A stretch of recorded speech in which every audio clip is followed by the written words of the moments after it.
Brigantia, Blackbird of Blackbird's Brew. Happy Friday and welcome to Storyteller's Corner. We've been looking at The Lord of the Rings all this month, and today we're going to talk about the dawn of an age. After Sauron's defeat and Aragorn is crowned king of Gondor, the rest of Middle-earth enters into a new age. The last of the elves depart from the west, the dwarves are busy off in their mines, even Gandalf and Frodo eventually take their leave, and then the age of men has fully and completely begun.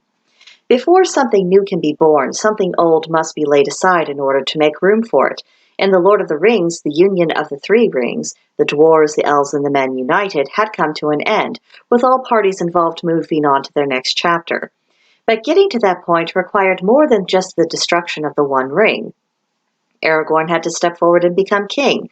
The kingdoms of Gondor and Rohan needed to find their confidence, come together, and defend their world so they could exist. It wasn't easy. It cost everyone involved a great deal. People weren't merely having to stand up to a powerful and overwhelming enemy, which is hard enough, but they also had to decide what kind of people they wanted to be, take a stand, and stick with it come what may. Birth of any kind requires courage, whether we're talking about the birth of a baby or the birth of a new era in history, and I think this story just beautifully illustrates that reality. It is in the worst of times that there is the greatest potential to reshape the world and make it better than what it was.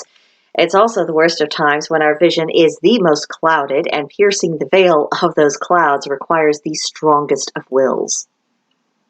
This is beautifully expressed by the character Theoden right before Rohan's forces attacked the orc who were attacking Minas Tirith. And what he said was, "Arise, arise, riders of Theoden, fell deeds awake, fire and slaughter. Spear shall be shaken, shield shall be splintered. A sword day, a red day, ere the sun rises.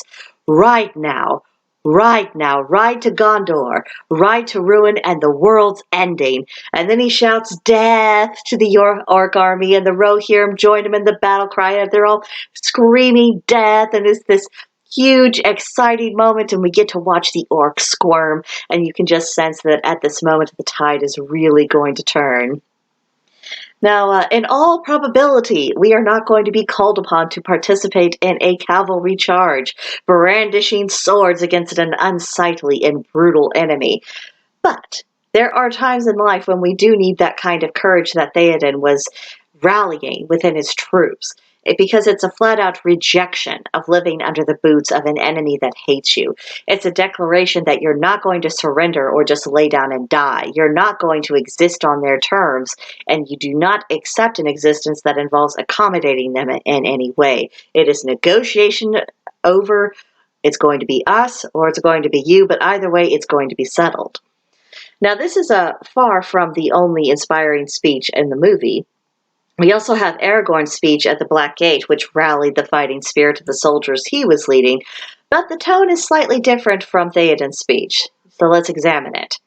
He said, "Sons of Gondor, of Rohan, my brothers, I see in your eyes the same fear that would take the heart of me.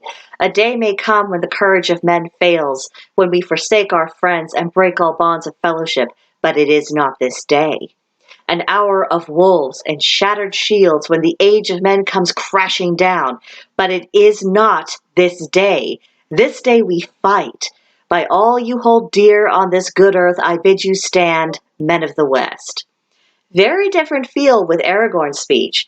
With Theoden, it was, "I will fight you to the death to not live in your world because there's no living in your world anyway." But with Aragorn's speech, it has a different message, a very contrasting message. It says, "We will stand together. We can win. We are at the beginning, not the end." And I think it takes both the resolve of Theoden's speech combined with the hope of Aragorn's speech in order to see our way through the dark times in life. The dawn always comes, and we do have that new age and that new era. But in order to have a chance to live to see it, we've got to have a vision for what comes next and to be able to take practical action to achieve it. So, I hope you have enjoyed taking this closer look at The Lord of the Rings all this past month. Next month we will be on to something else. And if you want to know what, well, I will tell you all about that in the preview for June. But I think that will do for now. If you have thoughts of your own, please share them in the comments or come see us out on Discord at Blackbird's Brew. There's a link to join in the description box below. And that's all, and I'll see you in the next one. Bye.